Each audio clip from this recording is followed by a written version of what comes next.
Hey guys, Justin here today from NGN, here to talk to you today on Yeousch Recruits about DayZ, which is a mod for Arma 2 and Arma 2 Operation Arrowhead. These are available on Steam. They're available separately, and they're also available in a pack which is called Combined Operations. Now, Combined Operations isn't a game on its own, it's just a pack that encompasses both games in that pack. So what we're going to talk about is basically I'm going to go over some tips when you first start playing the game, and like what you should and probably what you shouldn't do, I guess.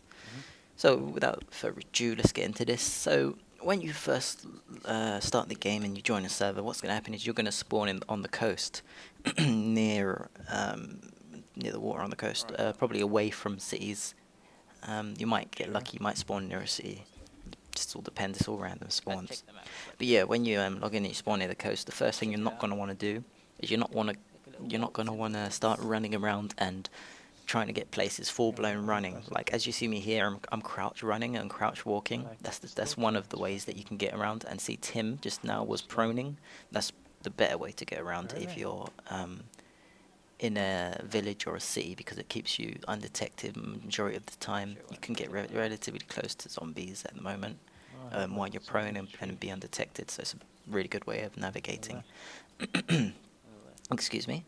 Okay, so what you're going to want to do, and the reason I say that is because you don't want to attract zombies. That's the last thing you want to do, because you just spawned, you won't have nothing to defend yourself with. If you do attract zombies, the things you can do is you can either, like here, run up a hill, but a steeper hill than this, because what will happen is it will stop you from running, and it also stop them from running. So you can go side to side, and that will allow you to run up it rather than walk up it. But the zombies will just go straight, and they can't run up hills. And once you get to the top, you just carry on running forward, just carry on, you know, getting away from them, and you will lose them eventually. Same thing with houses. If you get into a house, a zombie cannot sprint or run in a house, they'll just walk around. So if you walk into a house and into different rooms, crouch, walk, crouch, not crouch, crawl slowly, and you will lose them when you're proning. So that's a good thing as well. So when you spawn, what do we want to do? We want to scavenge. So what you're going to want to do, not in the sea zone, you don't want to go there yet, because you'll get killed, because it's like a high traffic area for players as well as zombies. There's two threats to deal with. But you're going to want to scavenge in places such as small villages, huts and stuff like that. You're going to find all sorts of different loot, and it's going to be all loot that you're going to need to be able to go into cities. And you know, you want to prepare yourself before you go into the city.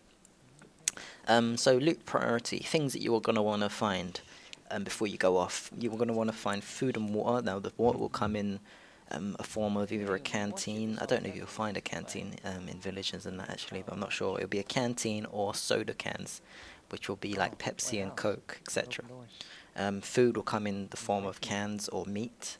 Meat you can get from barns and stuff. Cans like Franken beans, etc. You'll find in houses and farms and barns and etc. etc.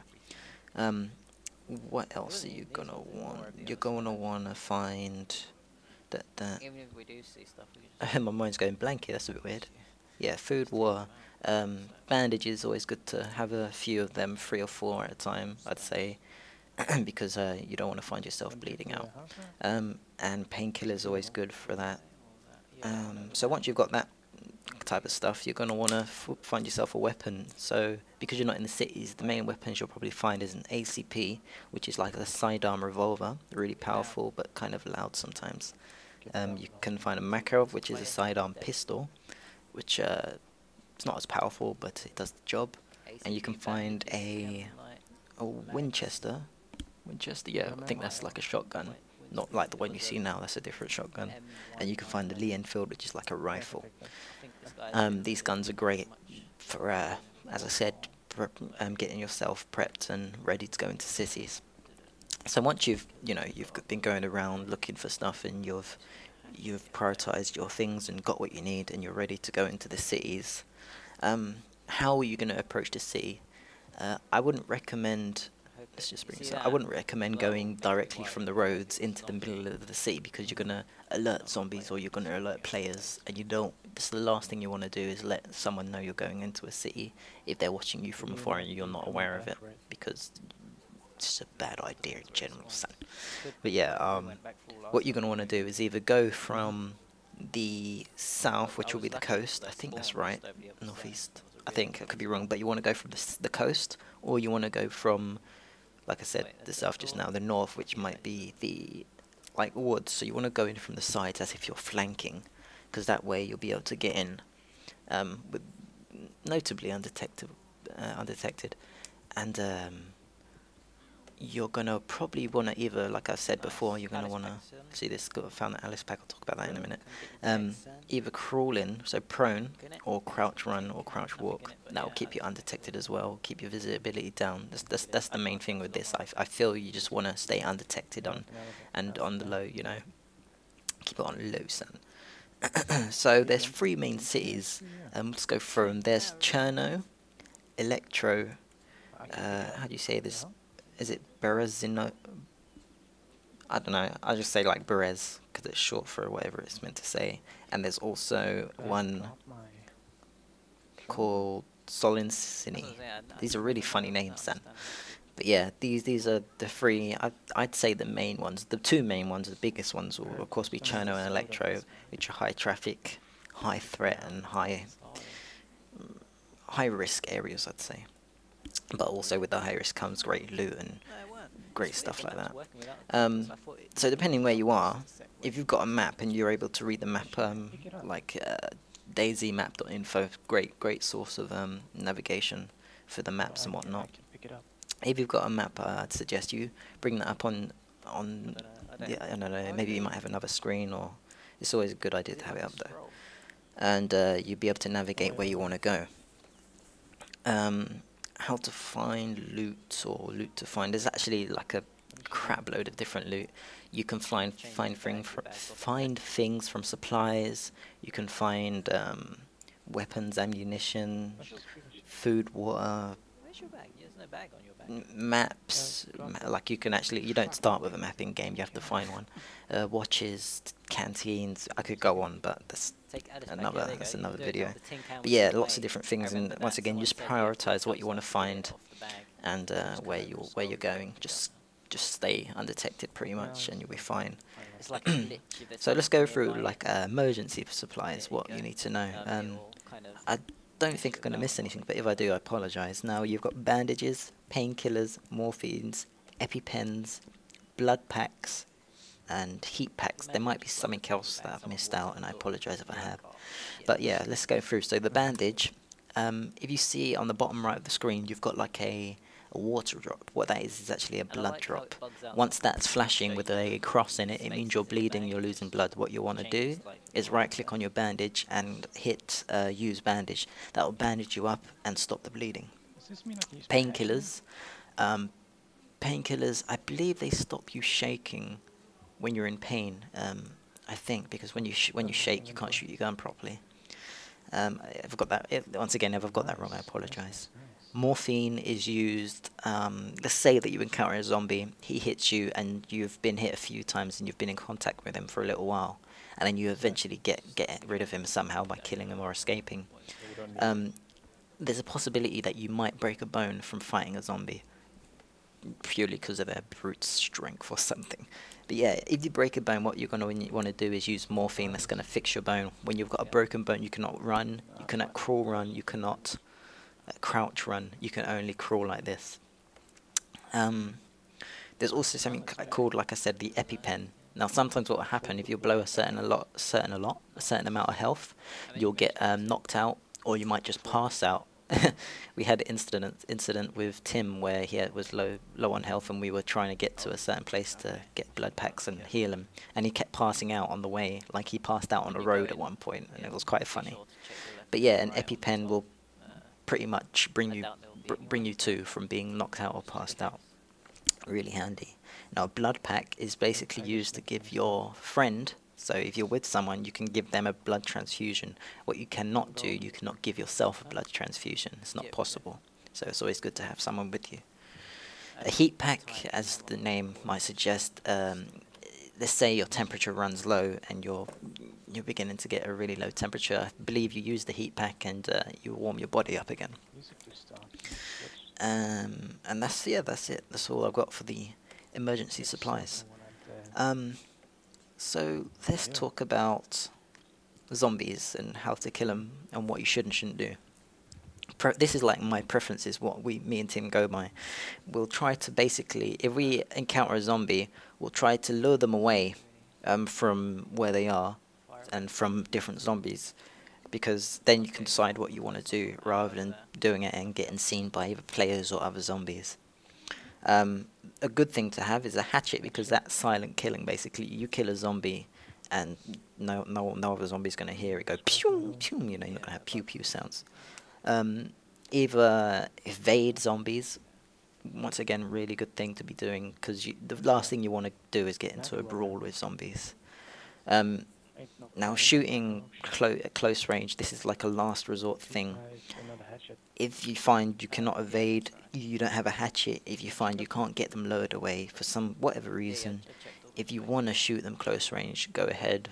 Just be aware of your surroundings and be aware that if there are other zombies around, you will attract them and they will run to you. So you'll have to take them out as well. Close range, once again, or if they're far away, shoot from far, depending what gun you've got, of course. But yeah, that's about that. But yeah, when you lure them away, once you've lured them, or if you're far enough away and you can shoot them, do it that way, because the shot won't be heard from other zombies if you're further away from them. Player interaction. When I say this, I mean other players in the game. One thing that I can't stress enough is that you're going to want to make a choice before you meet a player in game. You don't want to meet the player and then say, oh, okay, now do I shoot him or do I be friendly with him? You need to make the choice of what type of player you're going to be and how you're going to play the game before. I can't stress that enough, before you meet the player. Because if you don't, you'll probably find yourself in a predicament that you're not going to be too happy about. You won't be very happy about it. Now, so I'm going to give you two examples of times that we've had players come up to us, and you know, we're just figuring out what the situation is. One time was with Tim. I wasn't with him at the time. I was in a different part of the map because we got separated, and we were trying to meet up, and he'd just spawned, and he didn't have nothing good on him. He had a bandage, a flashlight, and painkillers. Okay, crap loot. Nothing worth killing someone over. And he meets this guy. This guy comes out of nowhere with a crowbar, whacks Tim in the head, knocks him out. What happened? I think he said, I don't remember, but he knocks him in the head and then tries to escape because he's trying to kill Tim. Tim's got nothing on him, and he didn't even communicate or anything like that. So that's like, he's seen him straight away. He wants to kill him. So that's like that guy knows what he wants to do straight away. Another instance is what happened. This was with me and Tim. We were in Cherno at a hospital with medical tents, and we were getting our medical supplies. I think we were getting blood packs actually at the time. I think, or it might have been somewhere else in Cherno. But what happened was we were crawling, and there was a wall, and some guy. If I'm looking forward crawling, some guy runs from the right of my screen right past me, and I'm like, oh crap, okay. So we stop, and I'm thinking, okay, that guy's ran right. I know there's a hole behind us in the wall, and I'm thinking, is he just going to run on? And then I turn around because I'm thinking he's bound to come through the wall. I turn around, he comes through the wall with a Winchester, shoots me in the face. Well, not in the face because I didn't die, but he shoots me. And then me and Tim pull out our guns, pull out my shotgun, he pulls out his revolver, and we down him. And you see straight away, the guy, no communication. He brought zombies with him as well, so luckily the zombies didn't interfere, because that would have been a pain in the butt, son. But yeah, once again, the guy's made the choice, he knows what he's doing. So from now on, what we do, if we see a player, if there's no short time frame of communication with them, we're not even taking the chance. If they come up to us, we're just going to shoot them in the head, because you just can't predict what they're going to do these days. Like, we've had two incidents already. You know what I mean? And with I think on the website it's 2 point something million kills. You know, don't want to take the chance. But yeah, that's all I've got for that for now, guys. Thanks for watching this video. I hope you found it informative and helpful. And also want to say, I know it's a bit long, but I can't do nothing about it. I'm trying to wrap it up quite quick actually, because this is around 15 minutes. Yeah, please leave a comment below. I want to know what you think of this, if you found it informative and helpful. And I also want to know, would you be interested in watching a series on DayZ? So yeah, thanks. Like the video. You know, leave a comment, and I look forward to what you guys say. I'm Justin, I'm out. Thanks for watching and listening, and I will see you in the next video. Peace.